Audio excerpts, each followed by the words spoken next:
Tell me when to.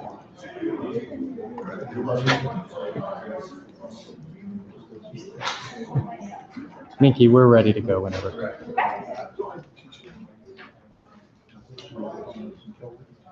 Good evening, everyone. I'm Minky Worden from Human Rights Watch and from the Board of Governors of the Overseas Press Club. I was fortunate to live and work in Hong Kong, and I follow developments in China very closely.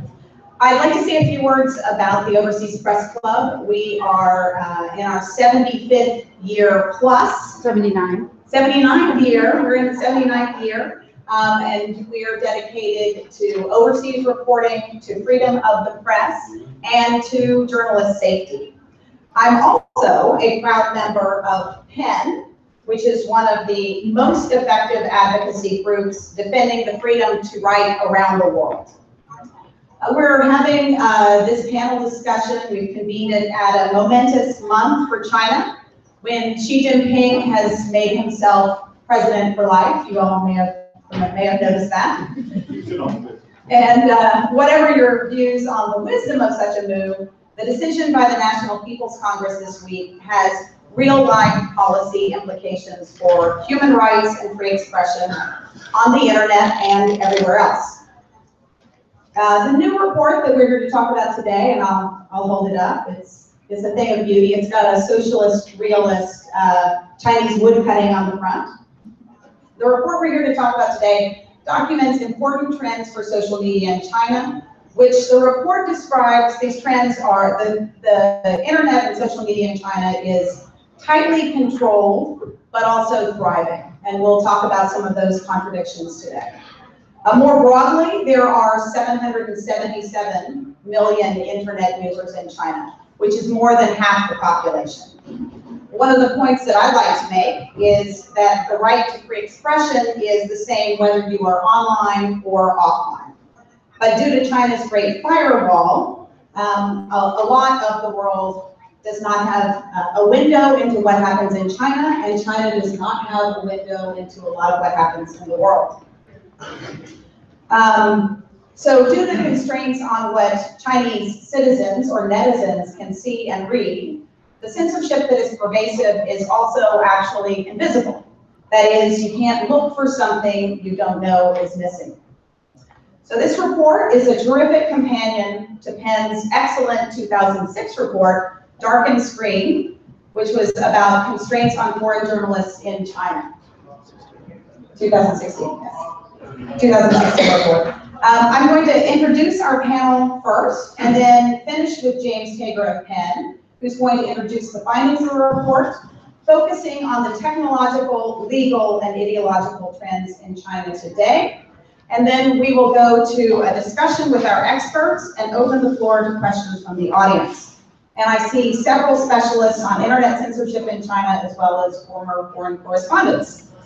So first we'll go to the intros. In the center, we have Kaiser Kuo, who is the co-founder of the Sinica podcast. I recommend you sign up for it. And the former director of communications at Baidu.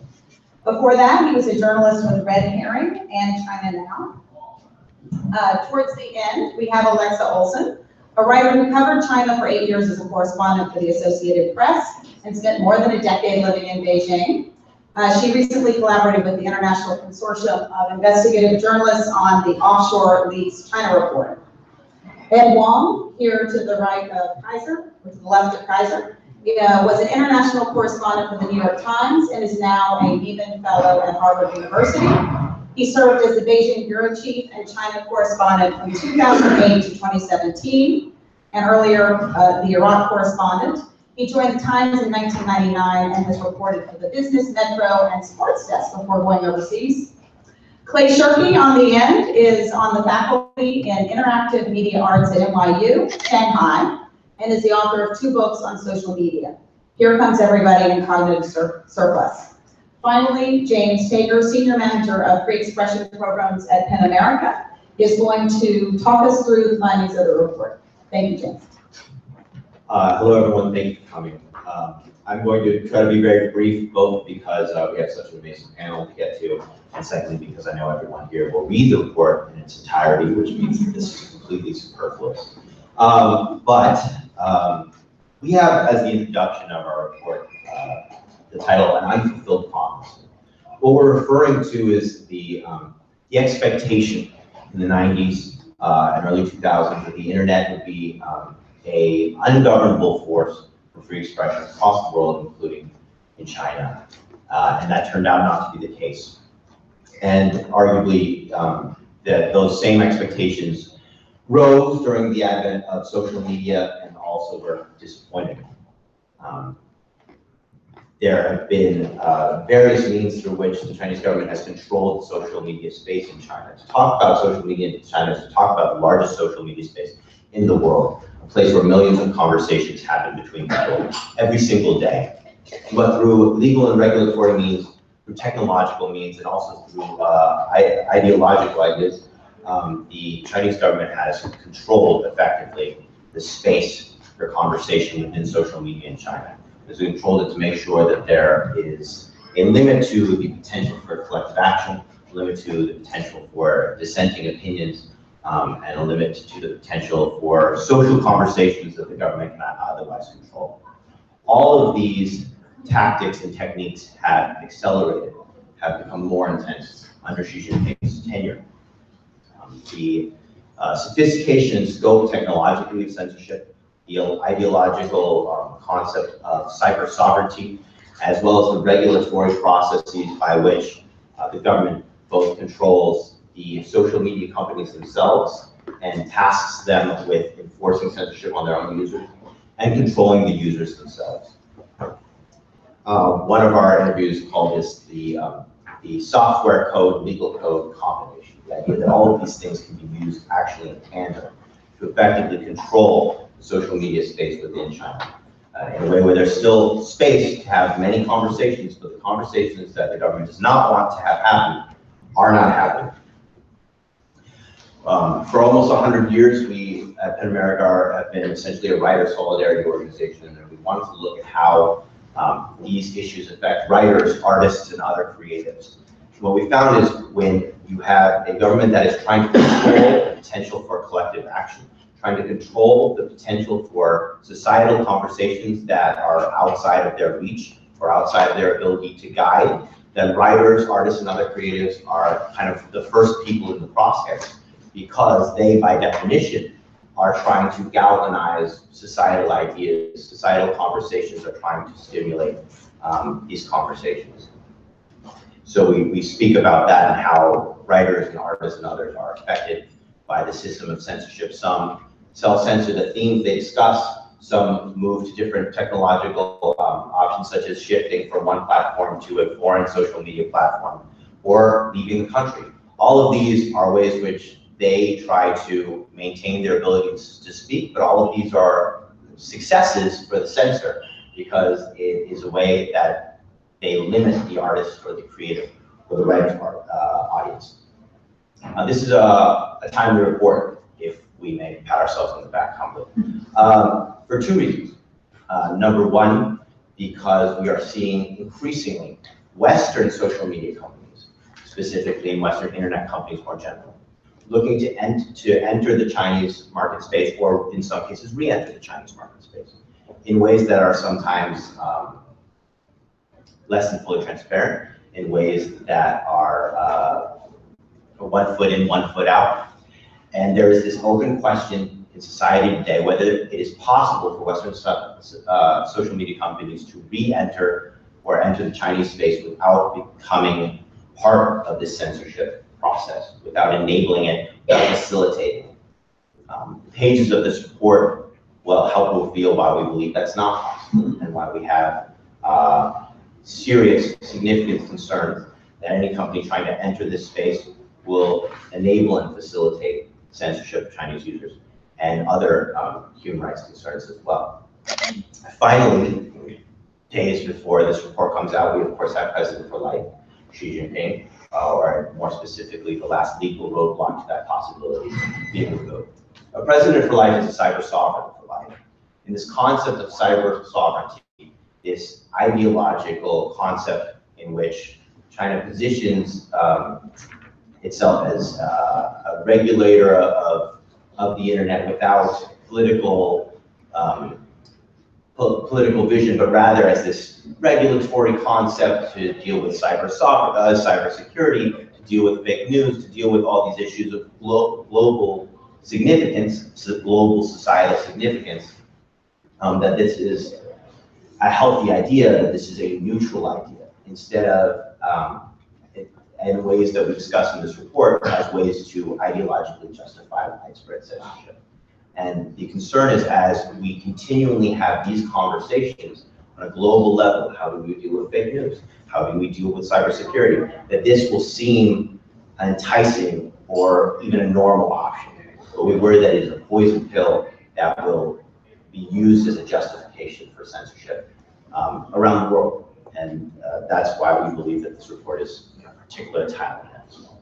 Thank you so much. Thank you.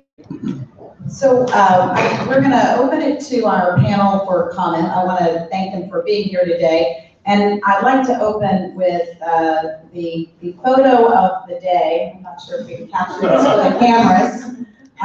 This is, does everyone know what this is? This is the eye roll, the meme that traveled across China with the speed of light. And it's actually a good and I think a positive starting place. And what the report captures is the rich, I think a lot of the world thinks of the Great Firewall of China as this sort of black hole. And the report does accurately capture the richness of the sort of ecosystem on social media. And I hope the panel can as well.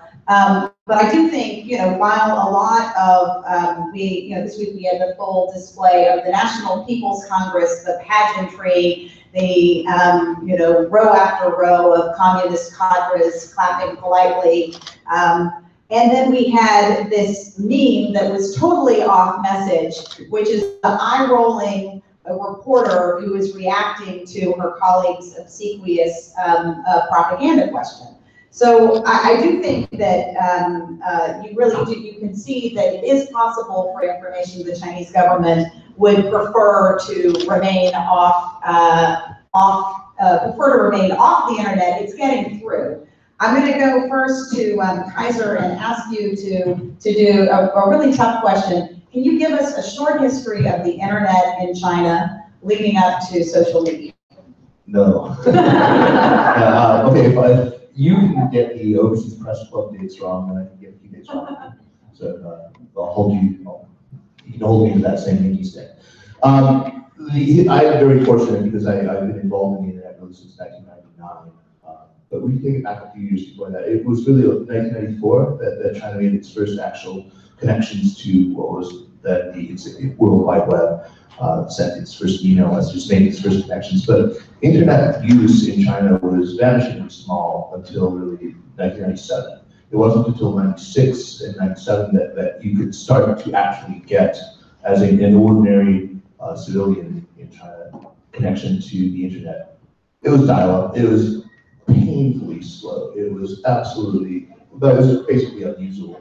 But things accelerated very, very quickly. And by the late 1990s, you started to see a lot of entrepreneurs who were starting internet plays. Many of them, I think it's really worth pointing out, this is very significant, were either returnees who had spent as much as a decade in the United States and had studied there, or they were people who were heavily Americanized, people like Jack Ma.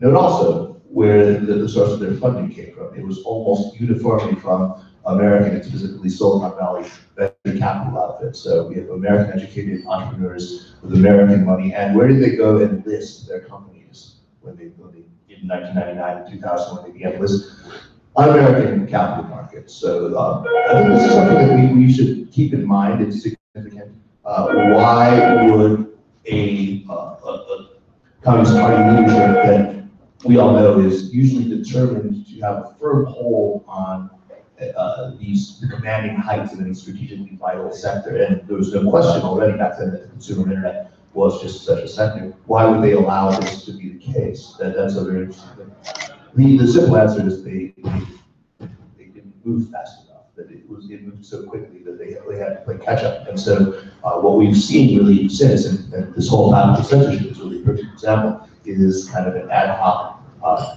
response to this force that they have always sort of been running a little bit behind. They can never get out actually in front of it. In the late 1990s, it was the era of the portals. You guys remember, of course, some of them are still around. They are mostly still around. Sina.com, for example, Sina.com is here. Sohu, NetEase, 163. These were the big players at the time. And they really dominated the scene for a while, until around the time of September 11th, really. By the 2001, they were all sort of sub-dollar stocks. They were in real trouble. And they were only rescued, strangely, by the phenomenon of mobile phones. These are smartphones still. The fact that people would use these portals to buy ringtones and little black and white screen graphics for their phones. And unbelievably, in the year 2002, these were the best performing stocks on the NASDAQ. The three, Sina, Sohu, and then these were the three best performing stocks on the NASDAQ. This is also around the time that we start to see the first of BAT really started to emerge as a big player, which is Baidu, a company that actually I worked for 6 years. They were an internet search company founded by a guy who was really a pioneer in search technology, in fact, whose basic technology for hyperlink analysis was actually cited extensively in patents that Google filed for their search technology. So already we're starting to see a lot of sort of cross-pollination. It was an interesting time. Soon after that, I think we just sort of Baidu's listing in 2005 or 6 was probably the beginning of the BAT era. Alibaba at that point, they were substantial, very large, doing mostly business to business, B2B, but they launched also marketplaces. Taobao in 2005, 2006, it started to really overtake eBay as the dominant force in e-commerce in Chinese life. And then, of course, there was Tencent, which had a massive dominance in messaging, and became also a huge player, very, very rich from internet value-added services and a lot of mobile apps as well. But the next sort of era that we can delineate in around the time of 2010, this is still before we saw the rise of the smartphone. By around 2010, we see social media has really sort of grabbed hold. It had already started. There were a lot of precursors to social media, but it wasn't really until 2009 that we saw Weibo really sort of seize the imaginations of so many people, and it became the first really de facto public sphere in Chinese life that we've ever seen.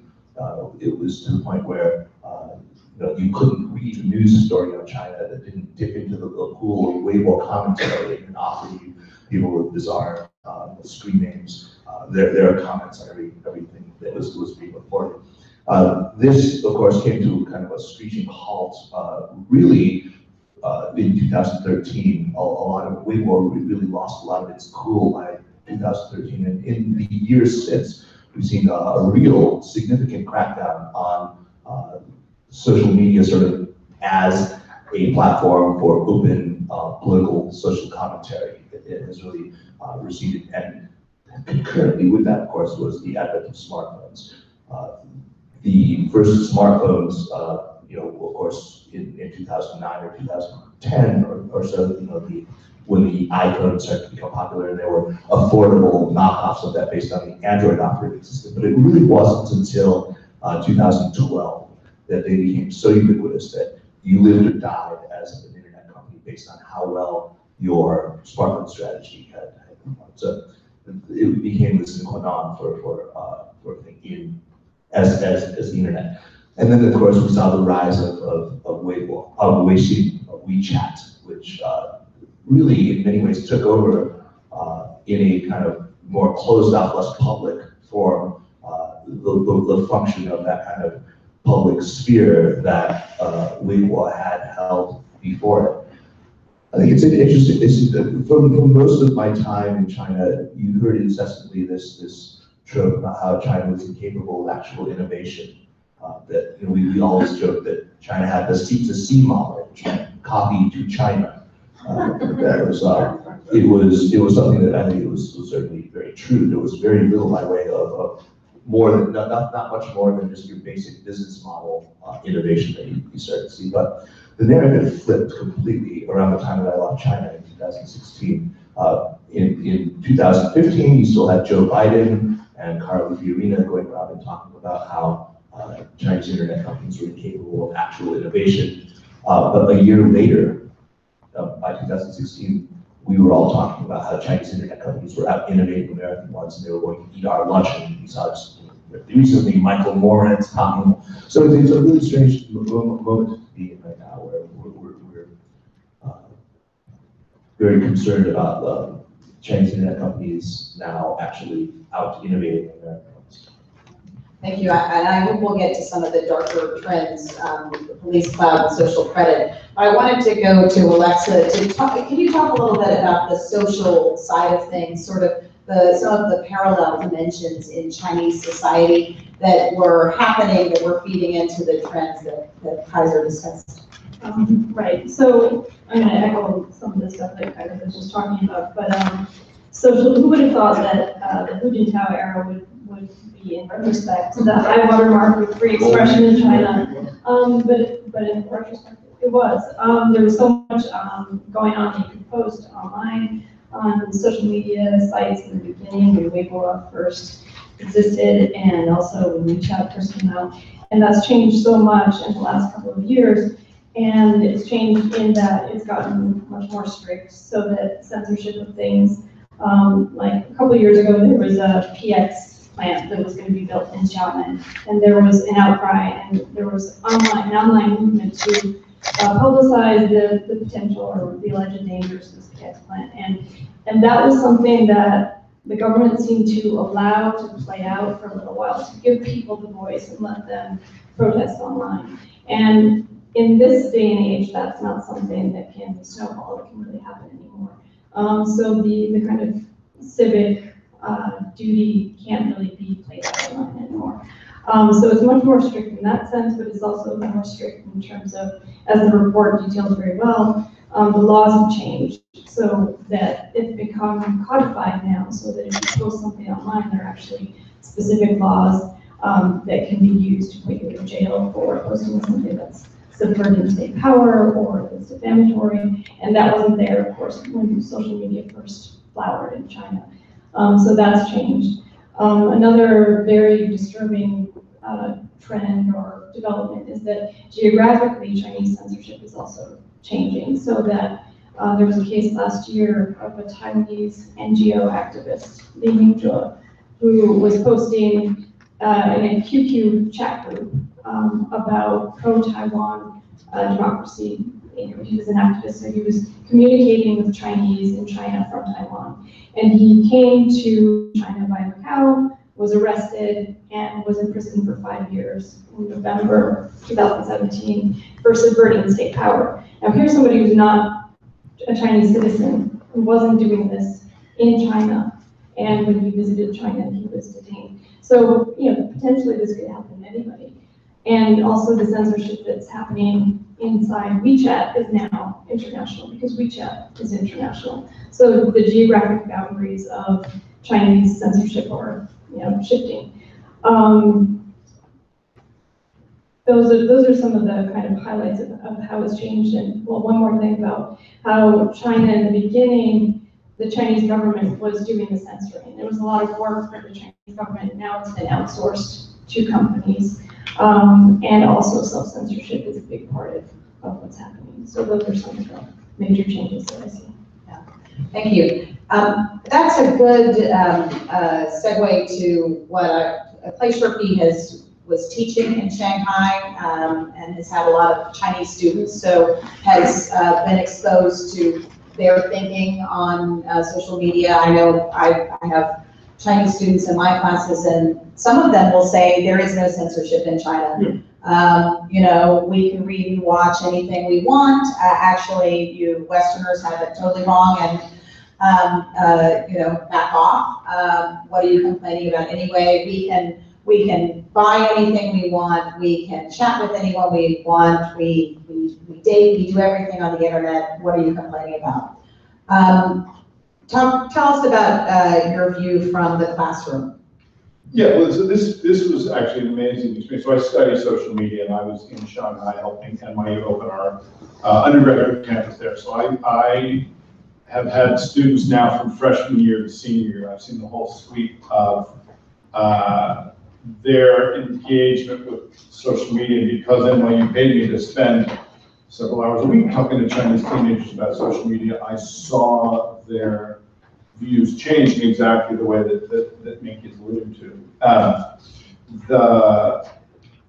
The interesting thing about, I think about PRC citizens right now, that Americans don't often understand, is they are fiercely patriotic, but across a much wider spectrum of patriotism than we're accustomed to here. So in the American context, I'm just talking before the panel started, in the American context, patriotism is associated with my country, right or wrong. But there is a kind of patriotism, particularly among the 90s generation, who grew up in a China that had already become great, had already clearly achieved essentially the greatest economic growth for the largest number of people ever in the history of economic time series, worldwide. Their patriotism is often China can do anything it puts its mind to. But that patriotism often translates to China can fix its own problems, even if Beijing might prefer my country right or wrong. And in the face of this sense of China is becoming stronger, the parallel experience in the media environment for these students is exactly that they lived under Hu Jintao, and now this. And so in their junior high and high school years, as they were becoming more adult people, the environment was opening up to them. And in their college years, it is closing down. There is now no mistake about closing down. There was a period where there is very little censorship. Of course, the government censors hardcore pornography and any low-wide international users who distinctly want to harm China. But other than those two narrow categories, we can talk to anyone we want, we can say anything we want. That ended certainly for the students at NYU, ended around the end of the Dome censorship, the documentary that was posted online, but not on television. And where, as Kaiser mentioned, Weibo had already been controlled as a public sphere by 2015 when Under the Dome comes out. And You might just, would you describe that? sure. So Under the Dome is essentially the inconvenient truth of China. There is a CCTV reporter who leaves her job as a reporter and spends a year reporting on environmental issues, air, water, soil, but particular focus on air, and creates this documentary in which she interviews government employees on camera. It is pointed to by many government outlets, so it's clearly with the permission of the state, but appears only online. And the big difference between Weibo, which Kaiser was referring to, and which is imperfectly analogous to China's Twitter, but is maybe more importantly, China's first truly national public sphere of conversation. Controls were put on that in 2013, but WeChat, Weixin, is allowed to flourish. Weixin has the model of WhatsApp, or, Weixin has the model of WhatsApp maybe most closely, which is people are connected in two-way pipes. It's not a broadcast medium, it's a conversational medium. And as such, it creates smaller, denser conversational groups. It doesn't create the risk of large-scale virality the way a Twitter or a Weibo does. So Feb 28, 2015 rolls around, up this documentary goes.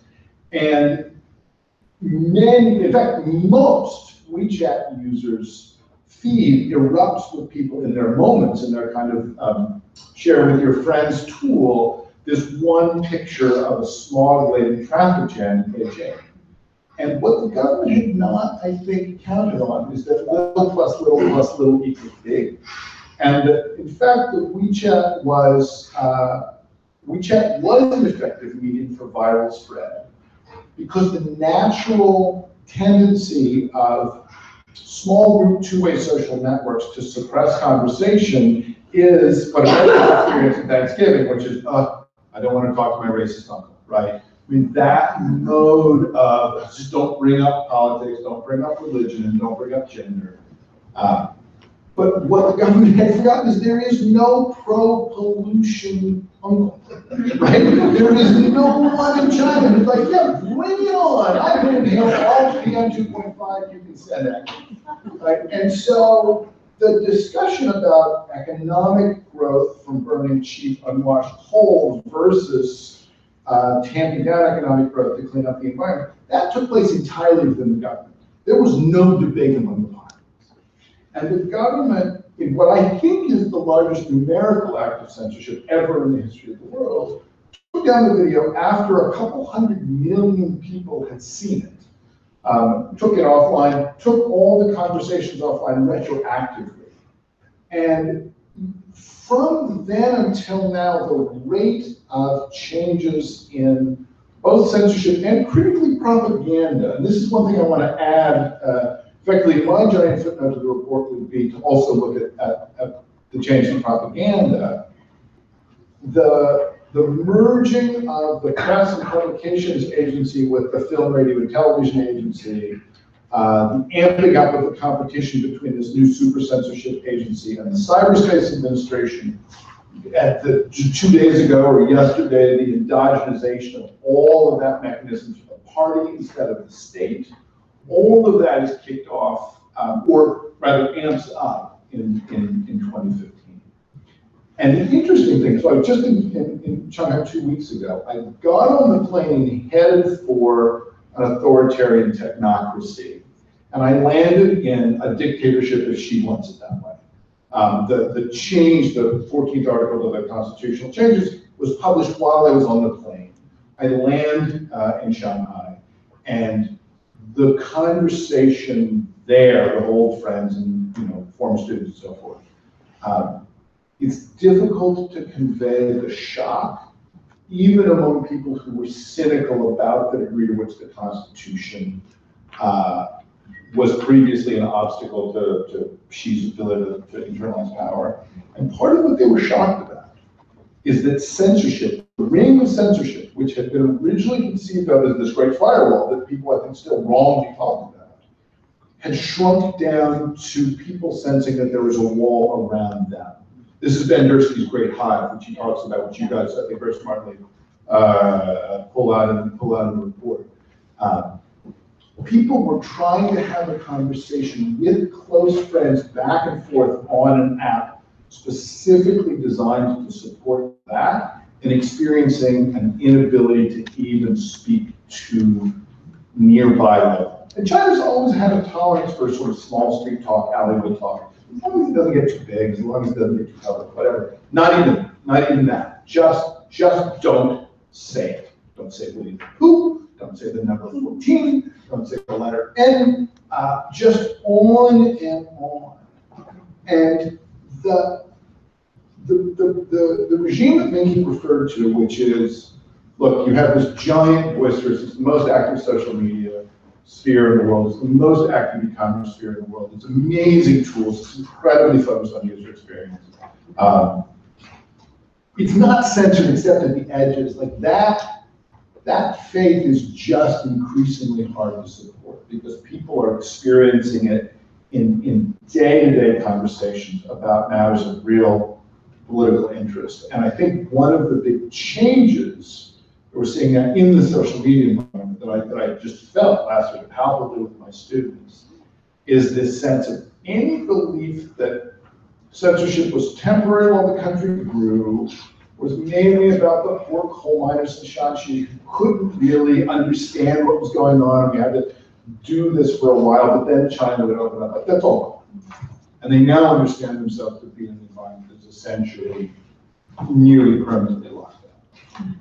So let me, so Ed, you were based in Beijing for the Times until you left in December. And from 2008 until 2017, were you tempted to say that last week so you can say it's exactly 10 years? This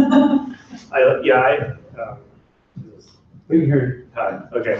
I was there from 2008, right before the Olympics, to December 2016. So it was 9 years, and it was there were a wide range of changes during that time. I think, Nikki, you wanted me to give an overview of. Yeah, I think we've heard a little bit of the technological, Alexa mentioned the legal. If you can talk about the ideological side of things, because this has become one of the major features. Well, let me, I can handle so much. So if you could maybe give us a brief tour of the ideological dimensions of the controls on social media, and feel free to start with the political situation. Sure. I think in 2008, a lot of us who were in China at that time, I think everyone's sitting here was probably there around that time, felt that it was a time when when the party was gaining a lot of confidence. And the question then was, what would the party do with that confidence? Was there a chance that it might allow more open conversation in certain spheres because it felt confident enough in the direction it's taking the country and its support among the people? Or would it then later on sort of clamp down on further sort of conversation and expressions of, free expression? Would it use that confidence to channel it that way? And then to what degree was fear, and fear of an erosion of party legitimacy wrapped into the decision that we made. So in 2018, you have sort of the symbolic weight of the Olympics, of China getting staging the Olympics, and foreign leaders coming to China, and the idea that this was sort of a coming out party for China. And then immediately afterwards, you have the financial crisis that was started here in the US. I think that really led a sense of confidence to the party and to planners within the party. They thought that China's political and economic system had a sense of legitimacy in a way that it hadn't before, because the US economic system and financial system based, in Wall Street, and with proper regulation from the US government have failed, not only in the US, but also many parts of the world. And China would use the stimulus plan, as well as loose bank lending to keep the Chinese economy growing, and that actually propped up the world economy. So in a way, China was responsible for keeping the world economy going, even during that very sluggish period. And we talked on the panel about sort of the high point of online expression under the Hu Jintao era, and people say that 2009 to 2010 or so was the flowering of Weibo. But I think behind the scenes, in that late Hu Jintao era, the second term, there was already a sense that among leaders that the party really needed to clamp down. And I think it's a mistake to say, oh, it's a Xi Jinping initiative. I think Xi Jinping would put it on steroids, and partly that's his own ambition and other things that he saw happening. But I think in the second half of the Hu Jintao era, after what happened in 2008 with its newfound sense of confidence, as well as other factors, then party leaders were saying we need to really start clamping down on expression both online as well as in the physical realm within our society. And that's due to several things. I think in 2008, there was the Tibet uprising in Western China, which is a huge thing for China. It's the largest sort of ethnic uprising in many years in that part of China. And then in 2009, you have the ethnic rioting that took place in Urumqi, and then spread to a few other, protests spread to a few other places in Xinjiang. So I think that the party has a very existential fear of these regions breaking off. And we saw how they reacted to what happened in Xinjiang. They actually imposed severe internet controls in this region, which is 1/6 of the territory of China. What they did was to create an intranet and block the people who were living in Xinjiang from getting onto the wider internet. And it was a very tight intranet where you could go to some government sites. And there were stories of actually people leaving Xinjiang to go to internet cafes and say Gansu, right, just to do gaming and things like that because they wanted to get on the internet. And I think that that control in Xinjiang was sort of a precursor to ways that they would experiment with controlling the internet. And you also had other things happening in other parts of the world at this time. You had, for example, the Green Revolution in Iran. You had the onset of the Arab spring and the Arab revolutions in 2011, and then these mysterious calls online for a Jasmine revolution, a parallel revolution in China, a parallel protests in China, and I think those are still not fully explained, but the party really saw those as, and what was happening in the Arab world as potential threats to the party. And so then it started, and it also saw in the Arab world how those revolutions were fueled by the use of Facebook and other social media. And I think then it decided then that it would really start clamping down on use of various forms of social networks within China. And also it would then move more quickly to suppress protests, physical protests that would take place in cities in China. And there are a lot. Like, I think that one of the things that we, people who don't know China well, think there's a misconception that it's a police state and that authorities are clamping down all over the place, and there's not even kindling for sort of protests. But there was a statistic that I think a Chinese researcher came up with, within the last decade, that's 1 year there were 180,000 acts of social protest within China, and when you're in larger mass incidents. Right, yeah, mass incidents, and the party's concerned about those. It can tolerate, I think, certain forms of it, but it doesn't want them to spread. I think the key is to keep things from snowballing, and so like you'll have people rampage through a town and go on scene and burn down the police station, and these are things that I think they believe they're not happy about, but they think can be managed. But things that snowball to other parts of the country are what concern them. And so a lot of the controls you see being exerted are to keep things from a word of collective action from spreading. And then, so you have that atmosphere already in place by the end of the Hu Jintao era, and then when Xi Jinping comes in, then you see a real emphasis on the primacy of the party. They've already been moving in that direction, but he really codifies it, and then you see various forms of changing the legal system of the legal code to really codify sort of the regulations and restrictions that the party wants to put in place. And I think that we see that a greater move towards a sense of the leader, like the personality of the leader, coalescing around the personality of the leader and the idea of a strong leader who imposes various controls across the party down to the very local levels using things like the anti-corruption campaign, for example. So all this is a sense of the party wanting to reassert its power at the center and to gain party discipline and discipline across the state, also in various forms across China.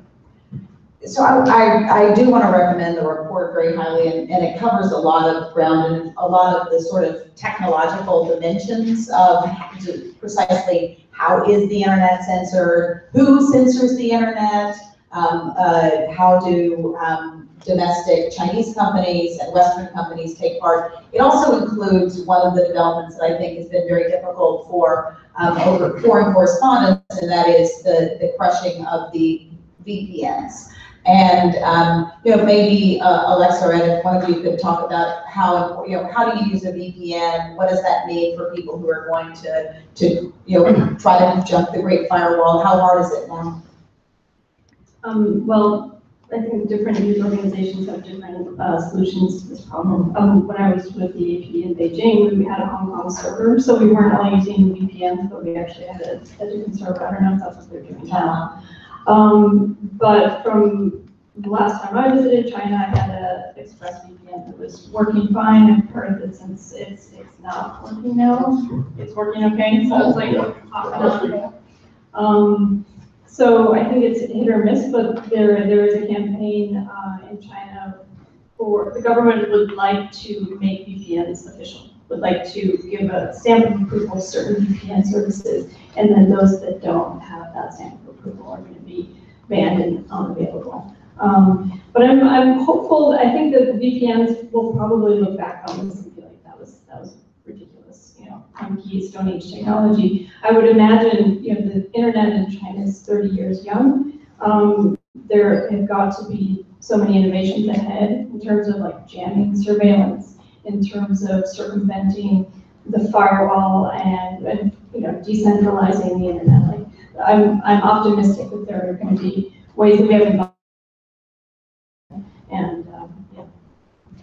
Yeah, so before we open it to the audience, so think of your questions you want to ask our panel. I'd like to ask everyone about the social credit system.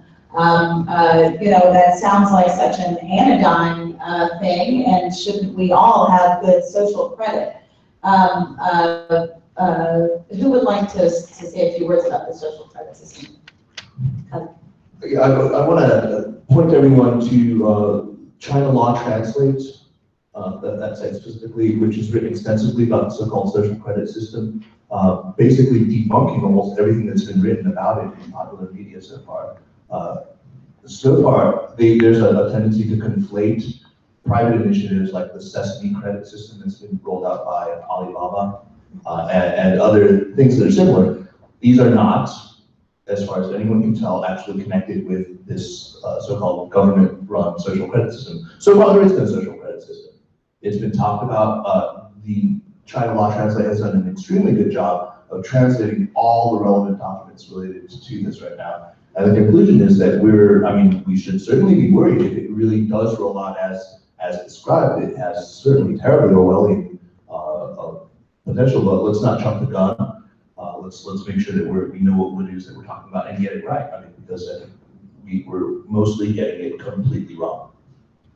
You know, I can certainly speak for Human Rights Watch. Our researchers have done work on the so-called police cloud, how the government is using known associates of people, tracking your, the one case that came to mind was a lawyer who found that he couldn't travel, and it was because of a case that there had been a judgment and the judge felt that he hadn't fulfilled the result. So that's not actually the same thing as the social credit system, though. There are plenty of other Orwellian apparatuses that have been allowed, including things they use facial recognition very extensively. They look at court findings against you and will put black marks on your record, but this isn't the same thing as a credit system.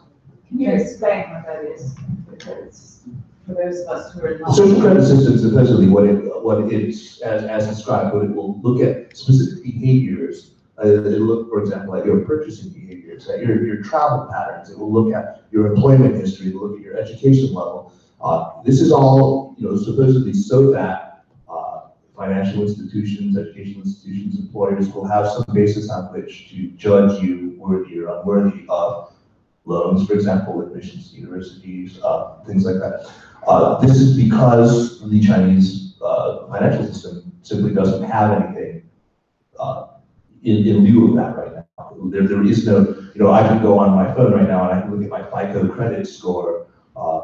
Do we know what actually goes into that? We know some of the things, whether you're carrying too many balances, whether you've had too many inquiries recently, some of these things, whether you've not paid bills. China is building out the same thing, but the scary dimension of it is that it will look at, for example, who are your regular contacts in social media. It will judge you by the people that you associate with. So there are definitely things that we should find deeply problematic about it, but again, it hasn't rolled out yet. Thank you, if I may briefly. I of course completely agree that we have to separate and not conflate, what we have in terms of, say, internal credit systems by specific social media platforms versus this vision for this more broad national social media credit system that's been discussed as possibly being implemented by 2020. But I do think an important point about that is that if and as this concept of social media credits would be a tool for facilitating censorship, that it's a forward-looking idea. That we use this metaphor a lot, a cat and mouse game between the censor and the censored. And the idea is often that perhaps new developments in technology will give the censored the leg up on this race. However, these are ideas where by 2020, if we implement this ambitious social credit system, that is an innovation, a technological innovation that's a point for the censor. I think that's an important point, that's forward-looking, and that it's fostering this idea of competitive innovation amongst different companies in the Chinese internet space to come up with different versions. If you look at several of the CAC, the Cyberspace Administration China regulations of the past year, kind of exhorting companies to consider their own internal credit system that they can put in place, arguably one of the rationales for that is that they can evaluate which system is most effective. And they can evaluate it not just in this neutral context of technology, but in this context of which might be most effective for censorship moving forward, or for evaluating social media speech or connections moving forward. Another point that we talk about in the report that I'm reminded of when we talk about this is the Xinjiang section of the report, where we talk about the possibility that Xinjiang is where kind of there is the laboratory for the next stage of surveillance, or the next stage of widespread censorship and monitoring. And I think those 2 points indicate ways in which state control of the online space is not at rest. They are considering new ways to push it forward. And when we go back to the cat and mouse metaphor, that's the cat continuing to race forward. Yeah, I want to pick up something Kaz was saying about sort of uncovering things now, the ubiquitous use of cameras and the ability, if you can go to the police and name a street corner, and at the time they can find the cab number that dropped you off, even if you don't have your receipt. That is just casual byproduct of the current existence of the surveillance system that goes on in tier 1 cities. I think it's getting lumped in with social credit because very often people didn't even know that these systems existed. And so once they start looking around, they're discovering all of the other systems that are actually much better worked out, and where the technology is already in perfectly ordinary daily use, and then assuming that this is some kind of futuristic pattern. But it is the same mistake as the Great Firewall. The metaphor of the Great Firewall has become accurately harmful because the principal target of censorship in China is not Wikipedia, the New York Times, and the Economist. It is any platform that would allow the Chinese to have unfiltered speech. So to the degree that they censor the West, they're worried about Medium and Tumblr and now Pinterest, which just got censored this spring, to get censored last spring. We still call it the firewall, which, the sort of self-absorption of the West, and particularly America, in assuming, oh, if only the Chinese could download the source code for democracy from Wikipedia and compile it locally, blah, blah, blah. The huge concern of the party and the state is about intra-Chinese conversations that have nothing to do with us. And we are now largely collaterally censored only because we have platforms that the government can't censor directly. And the report says very clearly, the answer to how can a Western social media company operate in China without adding materially to the censorship regime, it's just not even. I want to totally agree with you about this, the idea of this Great Firewall. Here's what it does, and the real problem with this. It has us barking up the wrong tree often. We are really worried about, there's this false belief that we would be freeing China of censorship if only Facebook, Twitter, and YouTube were unblocked. That is not the case. We should not allow Mark Zuckerberg, for example, if he ever succeeds in getting Facebook into China, to claim some sort of victory over censorship. It's meaningless. The real censorship that happens is still domestic censorship. That is the kind of censorship that 99% of Chinese internet users bump up against. That's the real issue. So don't be fooled when they move on.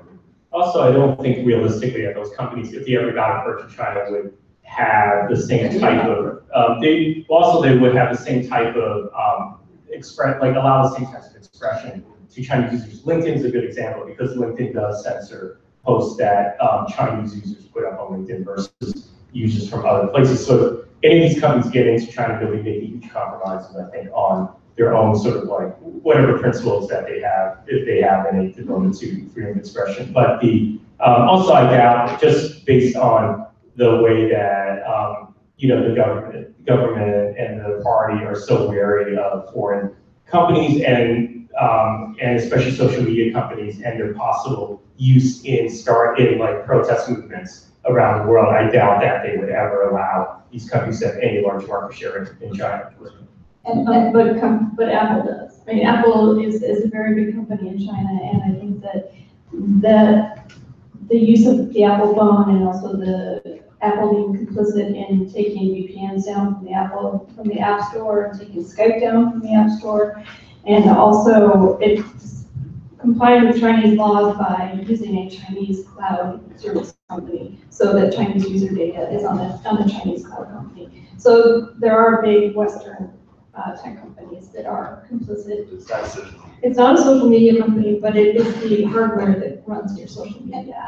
That actually brings it, this is where I'd like to go right before we open it to questions, and that is the implications for writers and artists, because writers and artists are the ones who are most likely to trip the wires. There's some important quotes from writers about how their social media posts have been taken down. But also, the report very accurately describes the need that artists and writers have for using the internet to bring their work to the world. And so I'd like to ask the panel to give us your views on that. I think of Ai Weiwei actually, and the Sichuan earthquake. That was when he'd long been an active critic, but he tripped the wires when he started campaigning for the families of kids who died from the tofu buildings. So maybe talk for a minute about how artists and writers are likely to fall afoul of this system, which is not the Great Firewall. Yeah, so let me, so since I look at social media, I don't make much of a distinction between lowercase w writer and uppercase w writer. And I'd like to suggest that Ai Weiwei was the person who suffered least, because he did not end up, he didn't end up in jail. The people who suffered most were the mothers who started the campaign against the collapsed buildings. And the censorship directive, I mean, we know to some degree Ai Weiwei here because he is famous enough that the government can't easily remove him from public view. Although they have largely removed him from public view in China. Almost none of my PRC citizen students knew who he was if his name comes up in class. But the threat to the ordinary citizens is actually higher than the threat to the artists, because the artists, partly there is a reflexive respect for expression, and partly because artists have enough of a platform that there are some cases in which they're not punished as harshly because they're recognizable. And then you can cross all the way to the other far side of that, Liu Xiaobo being, of course, the most famous recent case. But the censorship applied to the ordinary Chinese citizen is significantly higher, and the risk significantly higher. It's not a risk to their livelihood, and the patent report makes that point nicely, but this is not Russia. This is not the sort of that same system of controls, and I don't want people to overestimate the attack on aesthetic expression, given the totality of the attack now on all forms of political citizen conversation. Sorry, go ahead. You first. Well, I'll just quickly say that the most upsetting thing about writers being targeted in China, in my experience, has been watching Tibetan and Uyghur writers and scholars and young people who have been involved in websites that are trying to disseminate news about either Tibetan culture or Uyghur culture, and seeing the crackdown on them, where the bar is incredibly shockingly low for what constitutes subversion of state power or possible terrorism. that any support for a group that is considered, questionable could land somebody in detention or jail.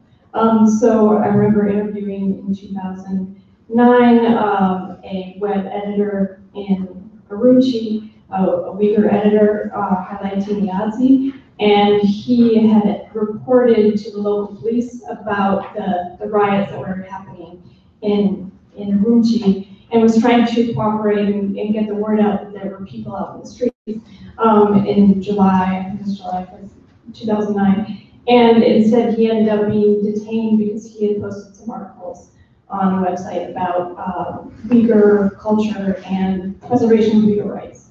And he's in jail for 17 years for that. And the jail terms are longer for ethnic minorities, and the bar is lower for what they cannot post. I wanted to add a little bit to what Clay was saying, and I agree with Clay's point about the totality of the controls, but I also believe that there is a special role that writers and artists and intellectuals play in a society, and I think we've seen that throughout Chinese history. I mean, a lot of the changes that happened in China, including the Communist Revolution, are because of the intellectual movements and we have the May 4th movement. So I think that if the tighter the controls on that group of people, the less room there is for sort of open thought and open ideas to circulate within the society. And I think, Clay, when you brought up Under the Dome, I think that's a very good example of that, in that here was a person, an intellectual, wanted to open a much broader conversation about the environment in China, an issue that every Chinese person cares about, and is not on its surface controversial, but was immediately, the conversation lasted for 4 days and it was immediately quashed, or 4 to 7 days, less than a week. And I think that there's other writers, like there's this one writer, Murong Sun, who, for example, has talked a lot about self-censorship. And I think that one of the things that as the internet tightens, or as various forms of speech on the internet tighten, then these writers will automatically decide not to put certain things in their writing because they know that certain search terms will ensure that their articles or their stories or essays are not found online. And I know that, for example, Murong was a novelist and a writer who at one point felt constrained by the censorship of sort of traditional publishing houses. Within China, he had published some novels and he had to pull things out of the novels in order to get them published, and he felt frustrated by that. So he would, online, he would put up entire uncensored text of the novel, of these various novels. And I think now he finds that harder to do in the current environment.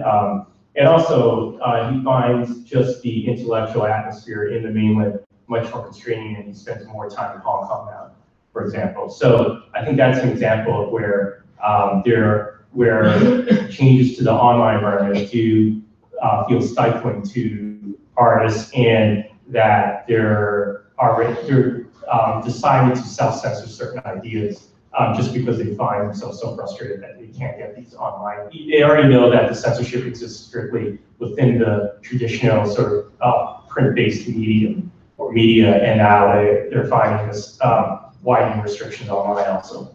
I think some very, very excellent points raised by Clay, by Alex, and by Hannah. I'm really, especially, I think what Alexa said about this lower threshold for minorities, that's very disturbing, obviously.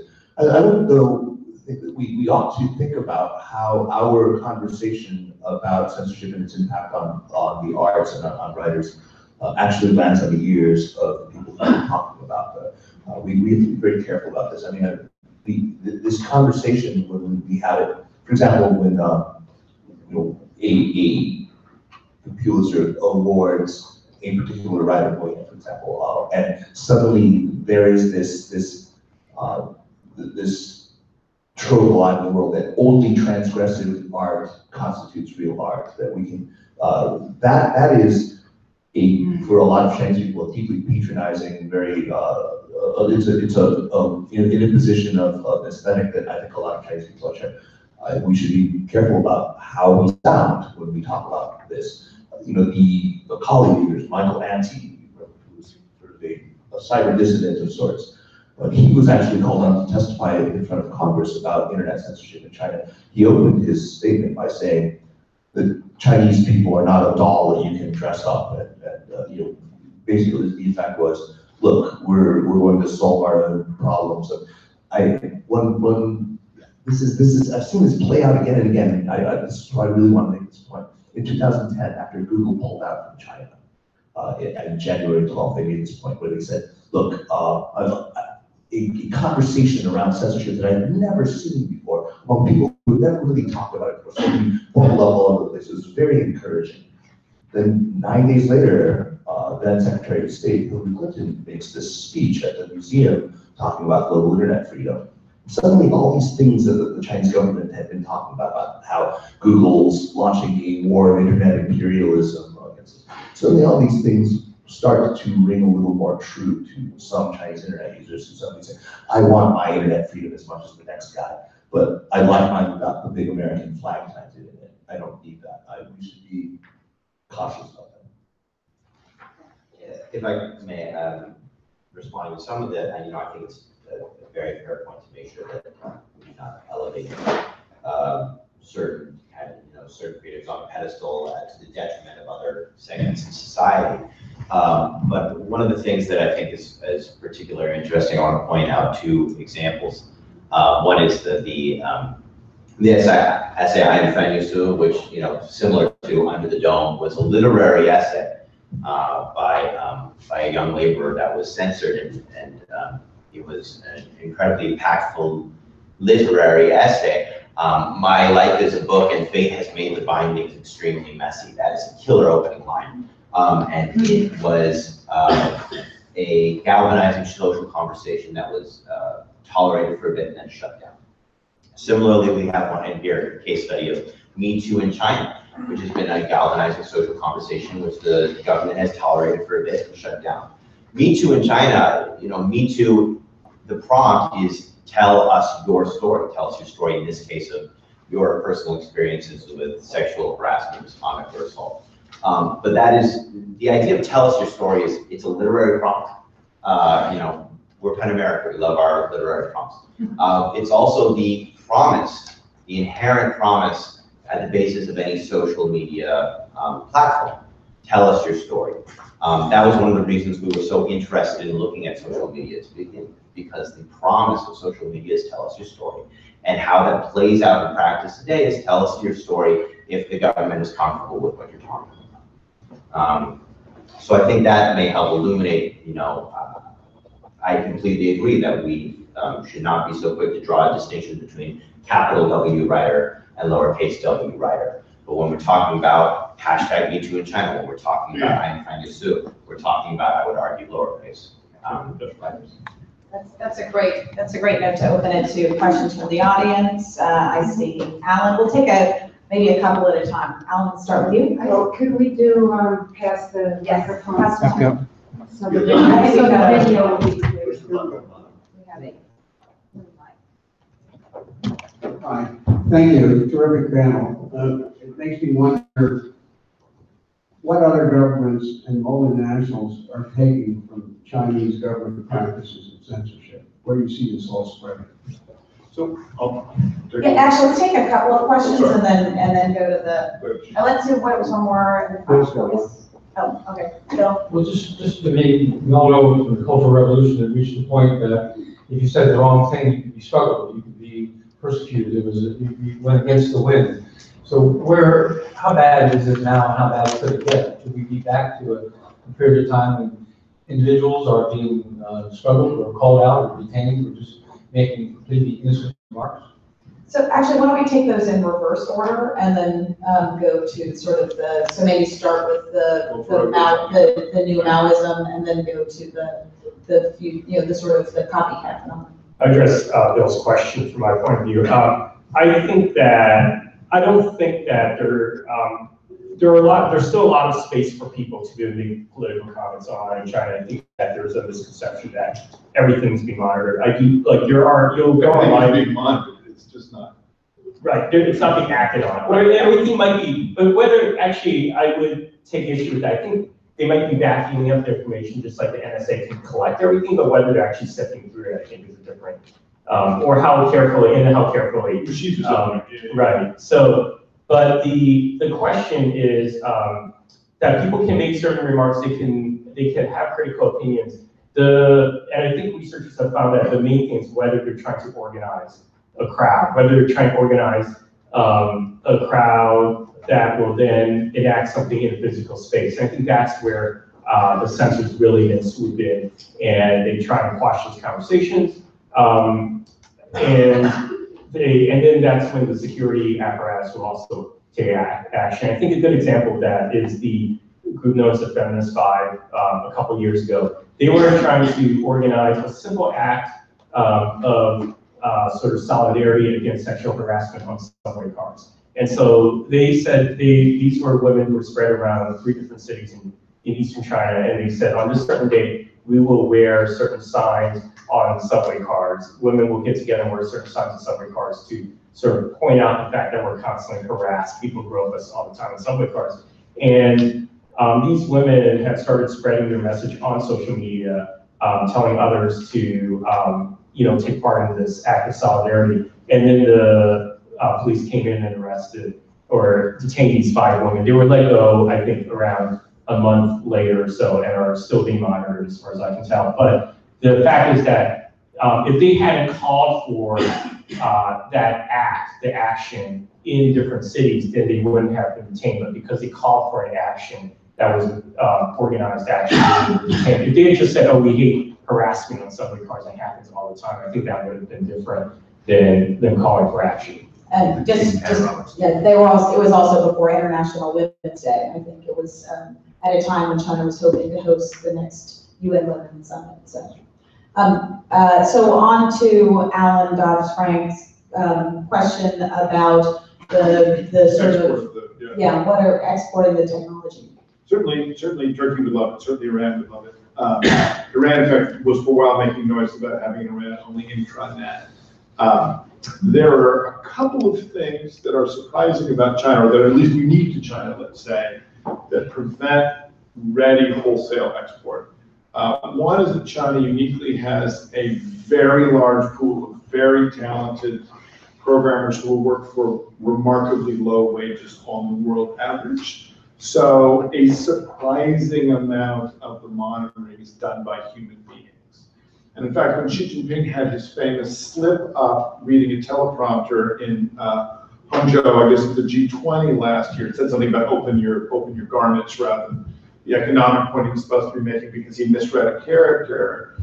A directive came down, it was translated by China Digital Times, that said, you must put humans on looking for this mistake 24 hours a day, indicating that there were some times of night when the monitoring was just done by machines, and sometimes at least during a 24-hour cycle, the monitoring could be left to machines. This said, this is round-the-clock human staffing.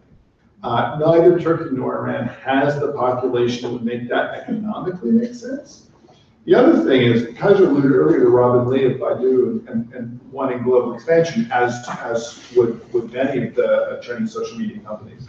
They mostly haven't gotten it because the amount of customization to China actually prevents them from spreading widely on the world. Certainly WeChat is, in my view, the best piece of social media ever made, but it is so highly constrained that it hasn't spread much.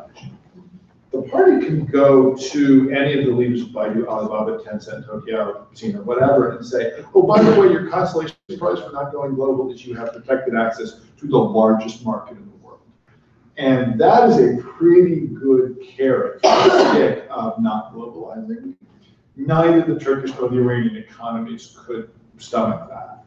So I think the only thing that would work is a pure service model where Turkey or Iran actually hires Chinese companies to do, not copies the technology, not copies the employment patterns, which I don't believe, frankly, they're competent enough to do.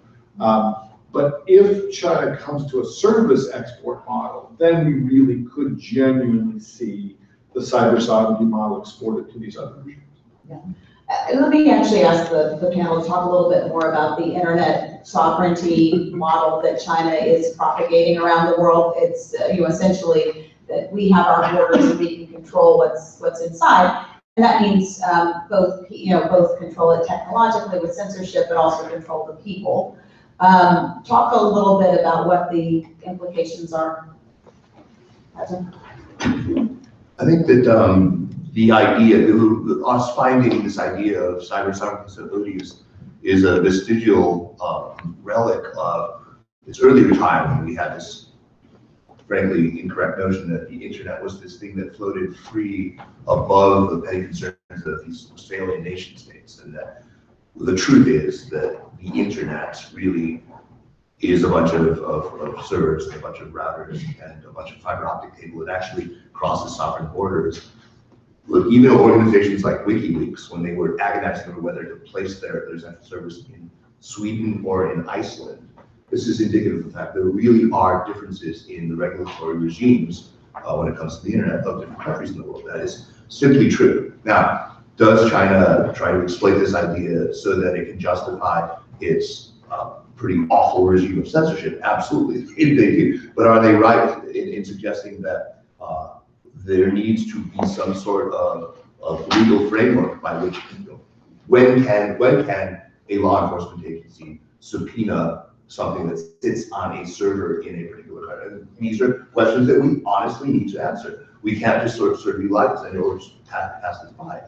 These are real questions, and they have real world consequences. So I think that it's very unhelpful for us to simply look at this idea of internet sovereignty and find it repulsive on its face and just not engage with the idea.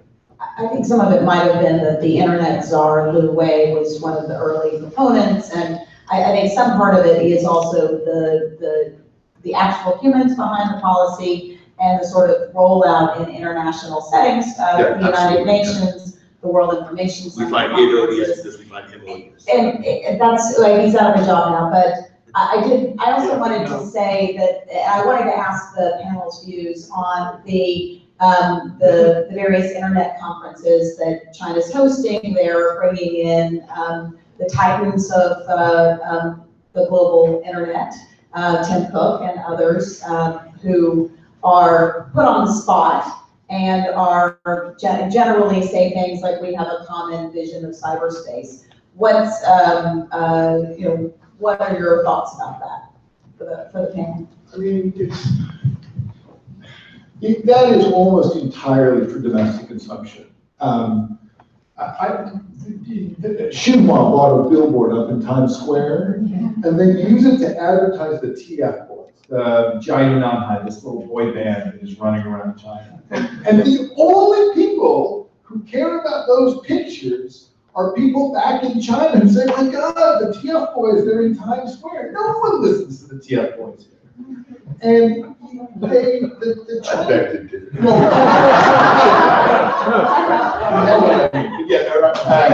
I love the TF Boys. Not flying That is definitely the takeaway of this conversation.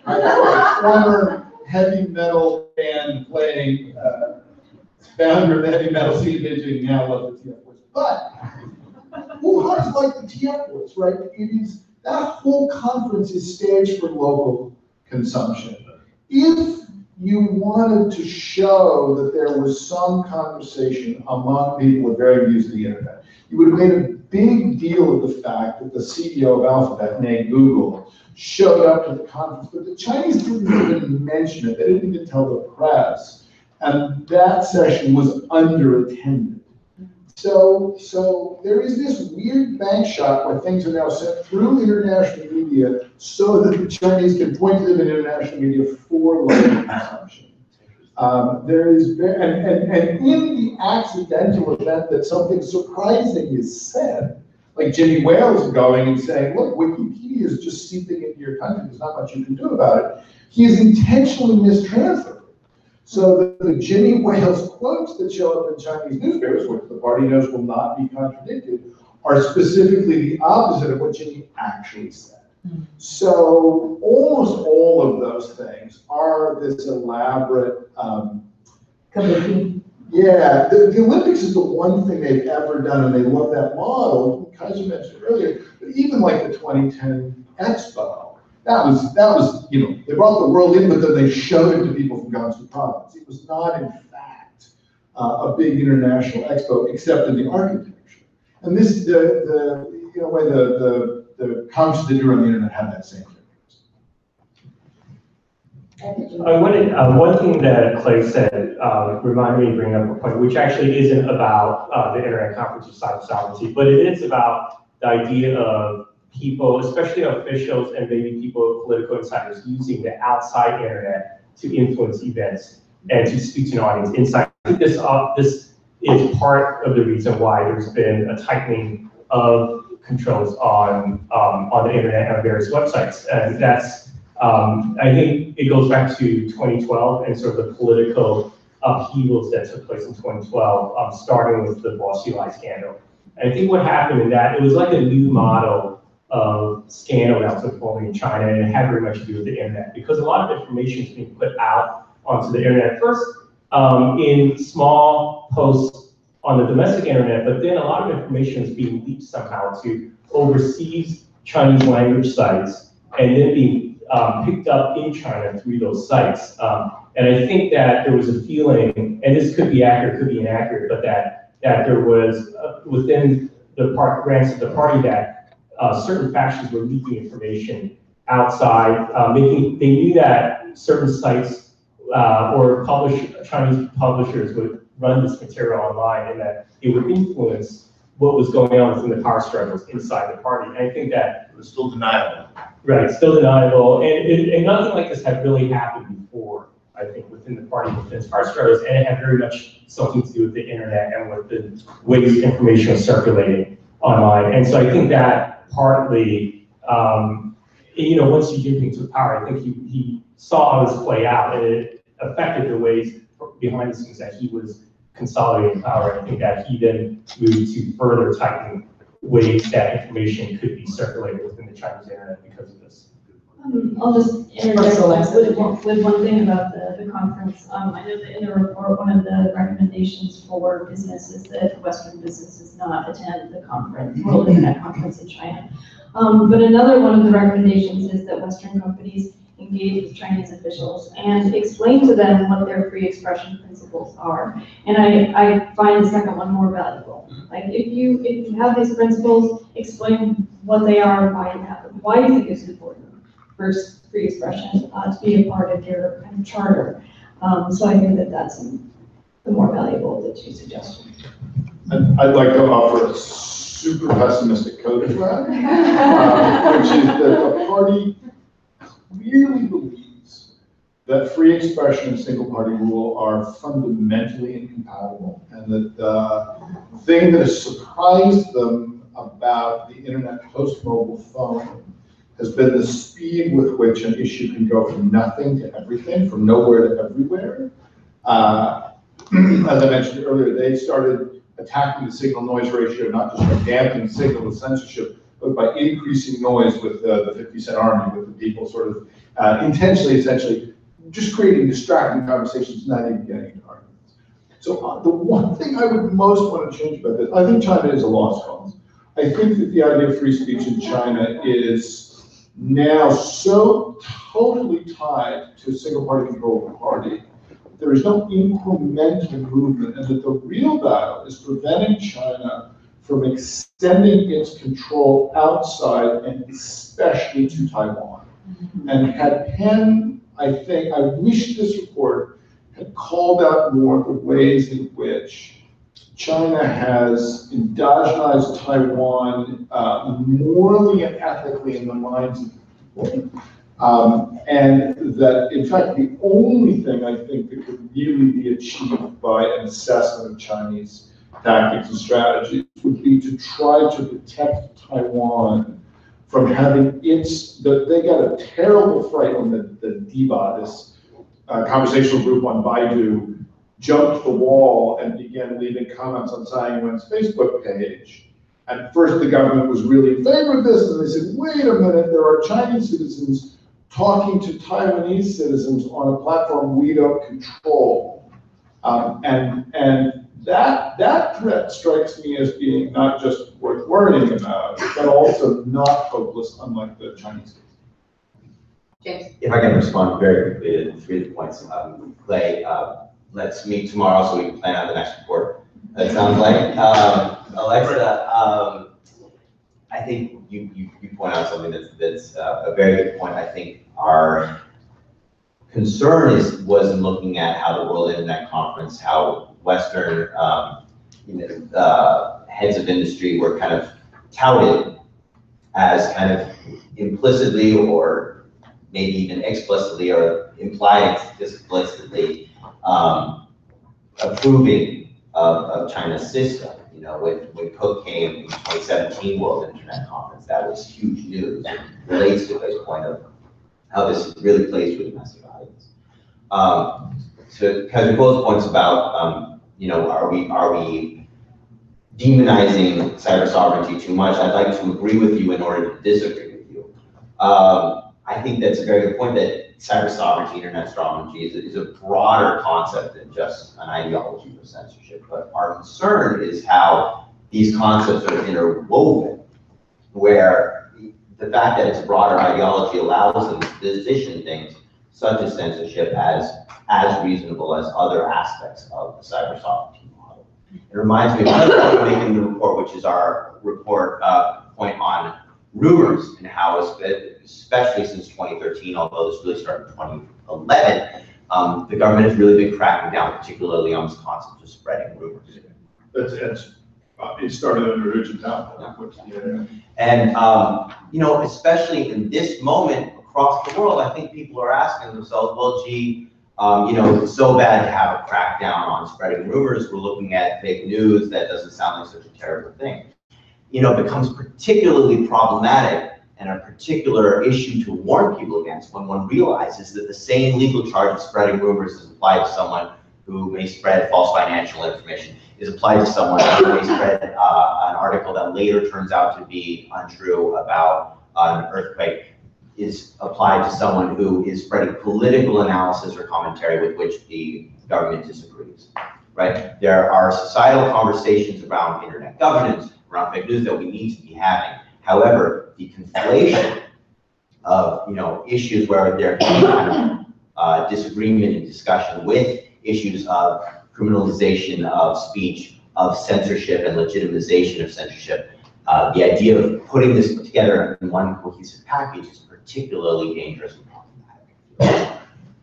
I'm gonna ask, let's see, I'm gonna do one more speed round of questions. And then I'm gonna ask everyone to sum up with their views for the future of the internet in China. But let's take another round here. We're gonna go at the back to the front, yes. Hi, thank you. I'm wondering what you all think about public opinion within China about censorship. Obviously, this is something that is affected by censorship. It's also, I guess, it can be hard to really get a good read on that. But over the past couple of years, as WeChat has exploded in popularity, we've seen people making certain trade-offs. For instance, their online privacy. They're willing to give away a lot of their information, despite these fears about big data, because it's really convenient to scan a QR code wherever you go to pay for stuff. Even a lot of expats that in Beijing have totally thrown all those privacy concerns out the window and, for the sake of convenience. So I guess I'm wondering, does the same apply to free expression? Are people sort of willing to not turn a blind eye, but just deal with these restrictions because they know maybe 80% of what they want to say can get through? Thanks. Okay, we have a couple. We have one up here in the front.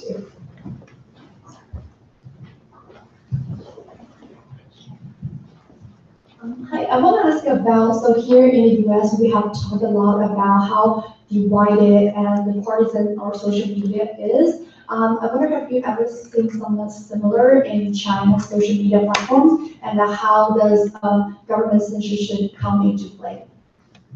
Any, and one more on the side, yes.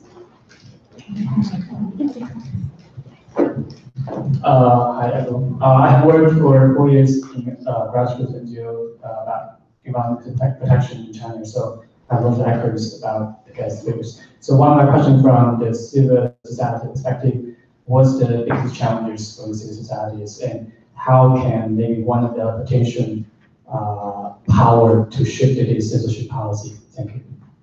Thank you. Is that it for the questions? Yes? So I think it's great to start with the first question about public opinion in China about censorship.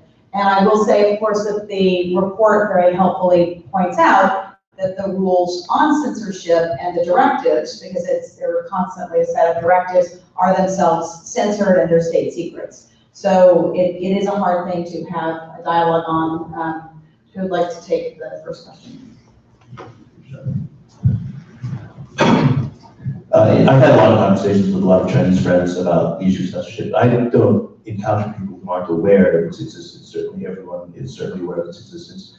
There's a huge range of views as to how pernicious it is. Even within one person, they can steam and rail against it one day, but then when you criticize it, suddenly they get very defensive. They'll bring up arguments about how the suju, the personal quality of people in China, is not up to the task of handling free information.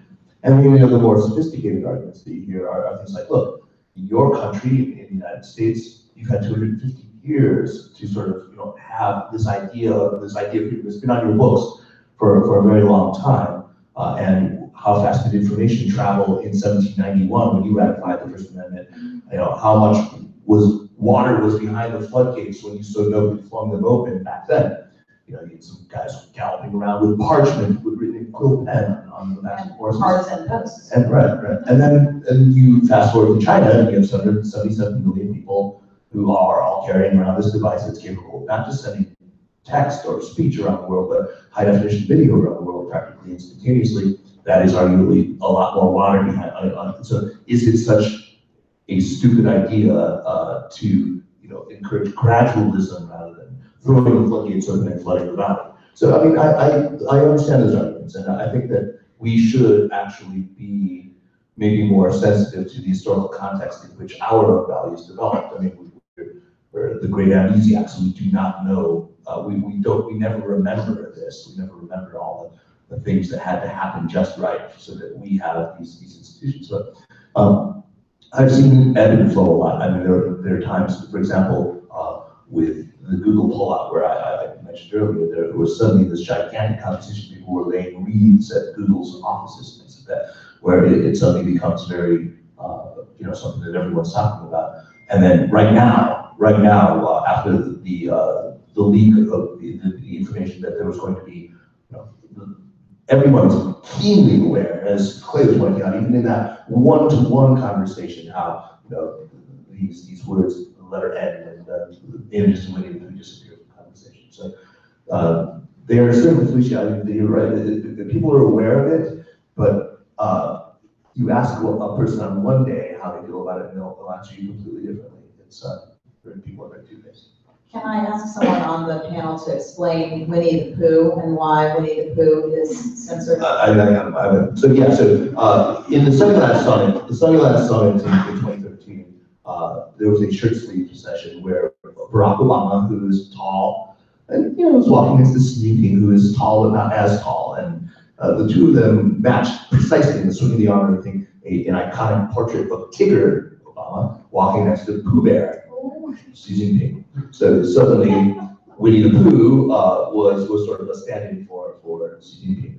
And so after this, they found a couple of really great ones. Like they had this picture of Winnie the Pooh, for example, wearing a crown, like celebrating his own coronation.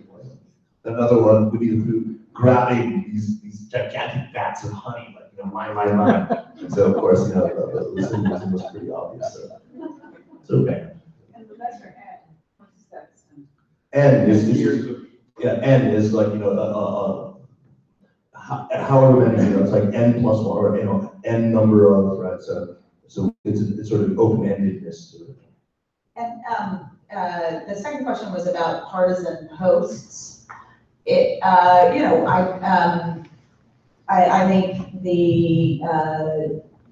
think in partisan, there's one party in China, so it is a good question. But I might also ask the panel to talk about that, and maybe in the context of the third question about civil society, because I think one of the, if you look at the arc of the last 30 or 40 years, one of the great developments has been civil society, writers, artists, reporters, health rights activists, people working on HIV/AIDS, and civil society. I think a lot of them use the internet to not gather for the purpose of overthrowing the Chinese Communist Party, but to gather to talk about how sex workers, for example, can keep themselves safe and avoid dying of HIV/AIDS. So talk for a minute about the censoring effects on civil society, people who really are using the internet for a very practical purpose in many cases, sharing best practices about how to get things done. And are those days gone? Can I do that partisan one? And I have just one quick comment on that also. For partisan internet Chinese universe, why not look at Taiwan and what's going on Facebook with different political parties and how they share views. Facebook has the highest penetration in the world in Taiwan. It's so popular there, everybody uses it, and it is a tool for political expression and sharing views. So no, not in China, because one party rule. Yeah, Well, yeah. versus something. There is. Yeah, yes, in China. So and it's really interesting because what they've done is sort of imported political debates from the United States, especially in the context of the 2016 election, and then they're arguing about them in a Chinese context. So you have these people, who are derided as the Baizuo, libtards, right? People who are sympathetic to social justice. In other words, all of us up here. And then on the other side, there are these people who believe themselves to be hard-headed, pragmatists, who taking the red, is it red pill or whatever? Yeah, red pill. Red pill, right? And who, are weirdly importing things like, immigration, big problem in China, right? The immigration problem. And the Muslim, the Islamicization of China, another big problem, right? Right, and it's unbelievable. If you go to Zhihu, the Chinese version of Quora, it's infested by these people. I mean, they're disgusting, absolutely, but yeah, they're everywhere. And it's a conversation, really, a proxy conversation about China using the terms of American politics. And I did want to say, Quora seems like a good place for them to hang out and just write stuff. But I wanted to add that Hong Kong is another place where you do still have a free flow of information. You have some constraints. Another good Penn report called Threatened Harbor looked at the constraints on press freedom, but the internet is by and large very free, and especially the younger generation has used it for activist purposes in a way that has drawn the ire of the central government and gotten them, in some cases, jail time, and in other cases, exclusion from the Legislative Council and other things. So I do want to say Hong Kong is another place where you can have a free exchange of ideas. So on the civil society question, I do think that there's a range of permissible things related to that, but the problem is people don't really know when they might overstep the bounds. So earlier I brought up the example of the Feminist Five, which is a very grassroots thing. I mean, these are not well-known women, these aren't high-profile women, and they were simply organizing a very simple message about sexual harassment, and they were then detained by police because of their use of social media for this. And then on the other side, you can have very well-known people who are trying to take up civil society causes like environmental causes, and then they might be told to self-censor in regards to certain things. I think this happened with some of the big B, like the crackdown on the big B people who are, the big Bs are so well-known internet personalities. Oftentimes they're sort of like wealthy Chinese citizens who have got a big following online on social media, and then they were given sort of like a verified, the B stands for like a verified identity. And so then at some point their followings were so large, like millions of people following them, and they were starting to get outspoken about certain issues, including issues that one would count as sort of civil society types of issues. And then we're told by officials, you have to moderate your conversation online or else you'll be in trouble. So an example, well-known example is Punisher, the sort of real estate mogul. And he took it on himself at one point to make air pollution one of his big issues, sort of classic sort of civil society environmental issue. And he started pointing out that the US Embassy has this Twitter feed that gives air pollution ratings of PM 2.5 particulate matter, the concentration in Beijing. Why doesn't the Chinese government roll this out also? They have the data, but they're not revealing it. So he said this over and over on his social media feed. And then it got a lot of people talking about this conversation online. Various environmental groups started lobbying for the government to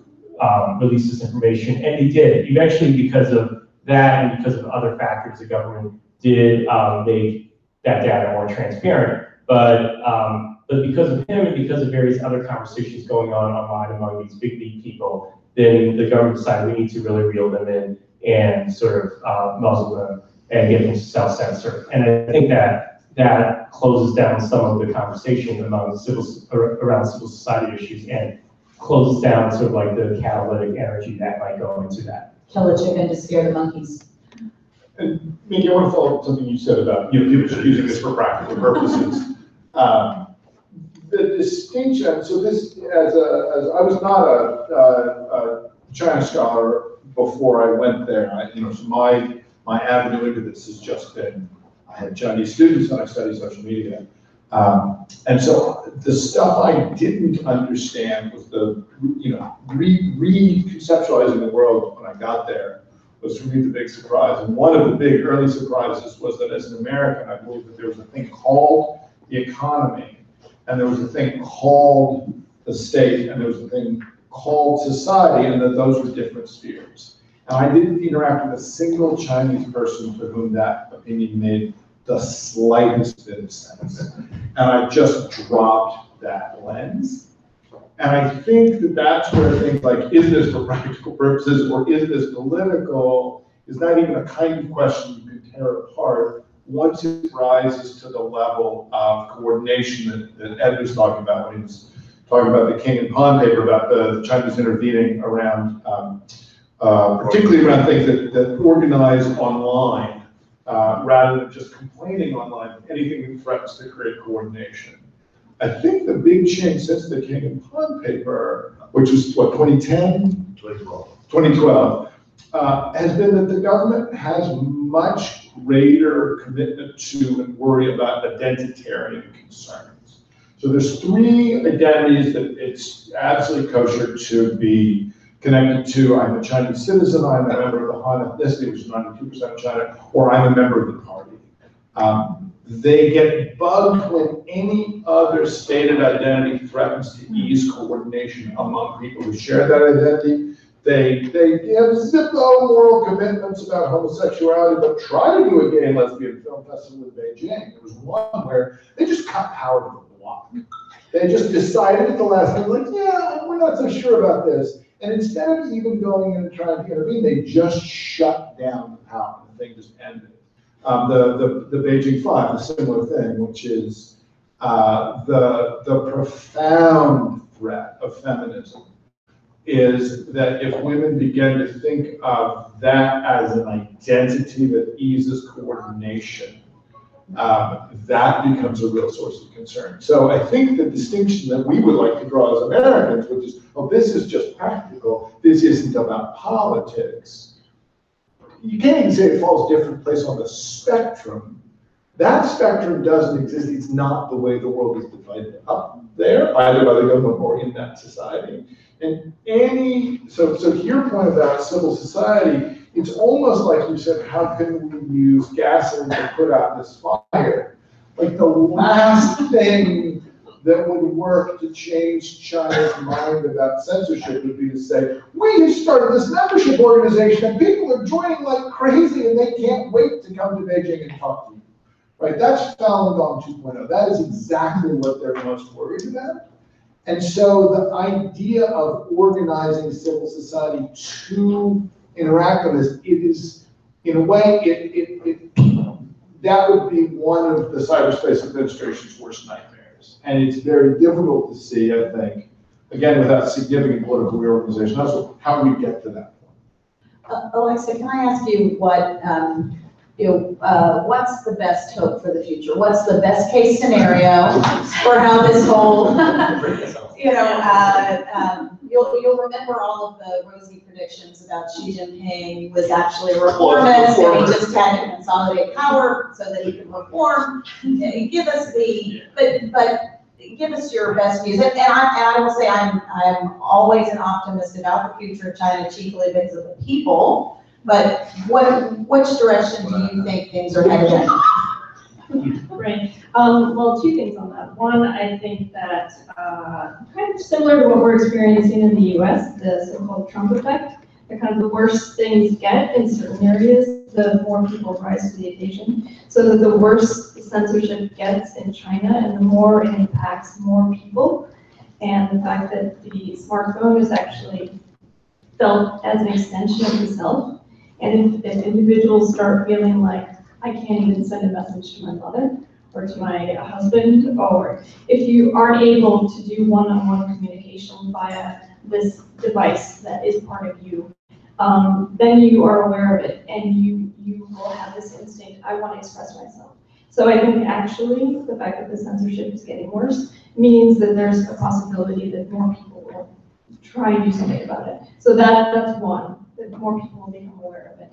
And then two, I'm just optimistic about technology and how there will be solutions to this problem, that people will find a way around the censorship. And that, during the Hong Kong, you remember Fire Chat, the app that people were very excited about, and it was supposed to be a way, and it hasn't really taken off yet, but it was an app that would communicate via Bluetooth. So you could network a bunch of phones that didn't have to be on the internet to be able to communicate. And because they were going to be able to communicate that way, then how do you censor that? And so it might not be Fire Chat, but I think there'll be other things like that. This was during the 2014 umbrella movement. And it's been used in other countries where there have been demonstrations, where there's not internet. So. And Ed, do you have some thoughts about, you're the most recent person to move back from Beijing. What are your, with a few months perspective and a lot of free internet, what are your views on the future? Right. I don't have any, I think you used the word like hope, and I think that, I'm not, what I want to do is just say, we can look at China in a very clear-eyed manner, but without imposing sort of our hopes or our desires on what it should become. I think that's the big mistake that people always make about China, maybe historically. It's we want China to be this, but it is what it is. And so then the question is how do you personally interact with it? Do you tolerate it? Do you decide to carve out your own space to protest against certain policies, or do you? But I don't think that. I personally don't adopt an attitude I hope it becomes this way in the future, or I want to change it so that, or to change certain elements of it. I always saw my job as to just try and tell people what it is, from my perspective, or and taking a semi-subjective lens to what it is, and what's important to me about it, and what I want the world to know about it. But I don't sort of hold out, it should be this, it should follow this paradigm in the future. And I think that everything that's happened, especially since from late Hu Jintao era onward, shows that, people outside of China shouldn't try and put certain hopes or certain optimistic viewpoints, from the classic Western liberal perspective on where it's going. I think we can address it on its own terms.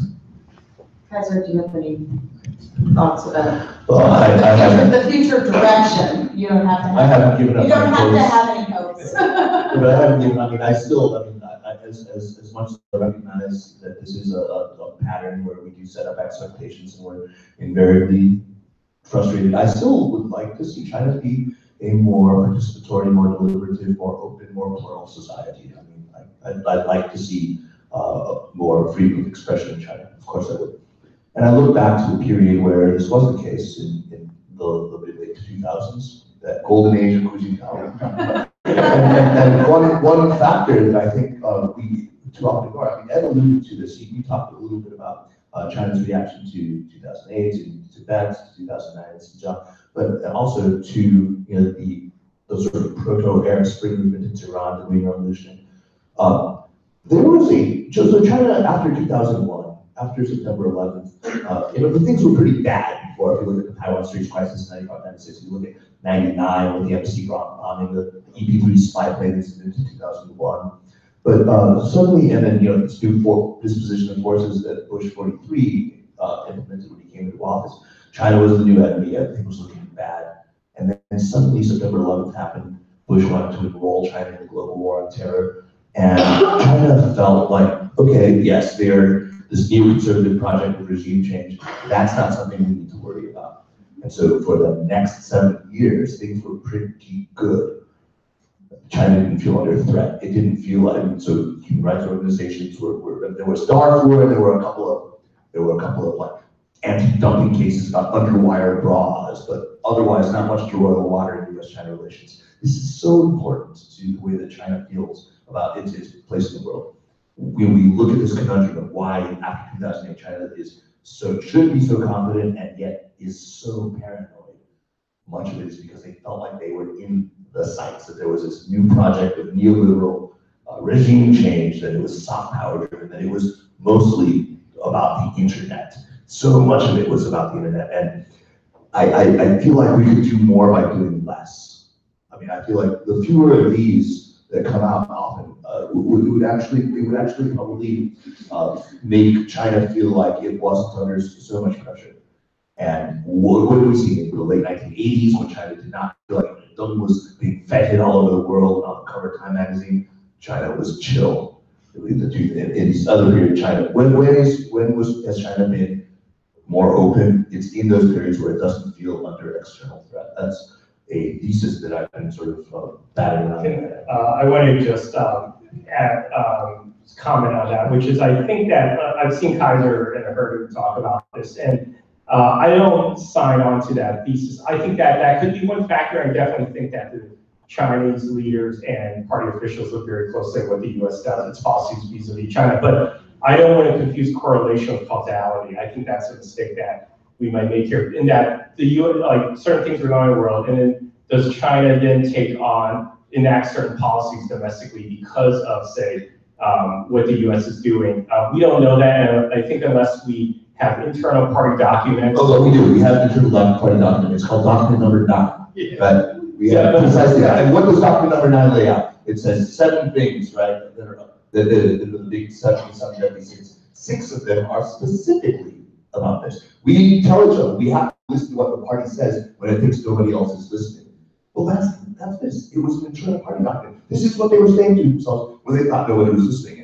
I don't document on it. We've written extensively about it. I don't take that at face value as something to attribute causality to read for causality about it. It could be. I mean, I'm saying it's a possibility, but I don't take that as a final word because I want to see what the leaders discuss behind closed doors. And party document number 9 is one that was sent out to many ranks of the party in order to impose discipline throughout the party and throughout various institutions like universities, for example. So it's a widespread document that was used to rein in behaviors and various other things throughout the system. So I think I'm more interested in finding out what the elite leaders discuss behind closed doors. And until we find that out, then my suppositions on why there were certain tightenings starting from 2010 onward up through now, I think that what Kaiser says about the U.S. policies is one possibility, and it could be one factor, but it's not necessarily a major factor. I think there could be many. I don't say that it's the only factor. I mean, there was a weak leadership, there was a collective leadership at the time. There were a lot of interest groups in China that ran rampant. Absolutely, lots of other factors, but this is the one that we continue to ignore. We have this terrible problem of lack of security, lack of sensitivity. We don't know how our behaviors appear to the other side, and this is a lot.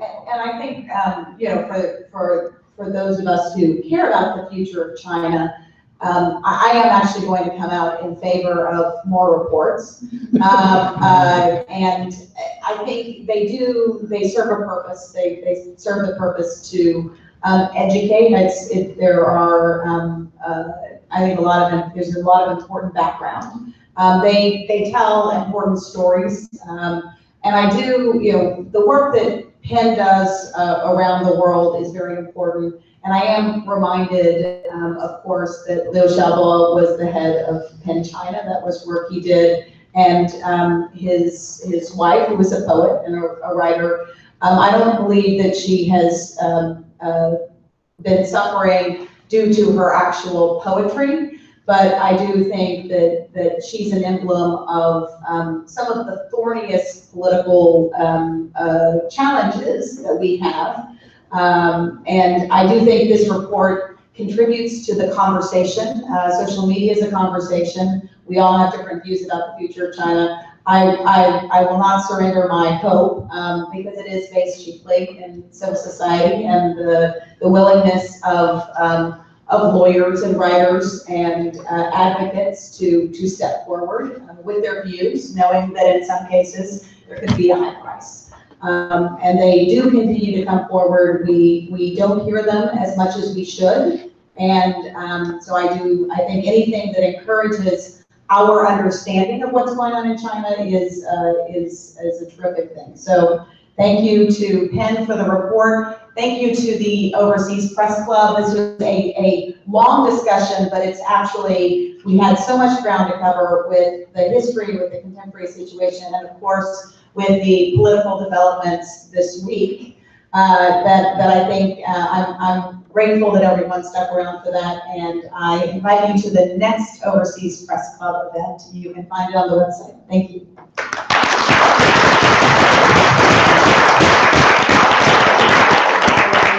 I feel certain you can find it. And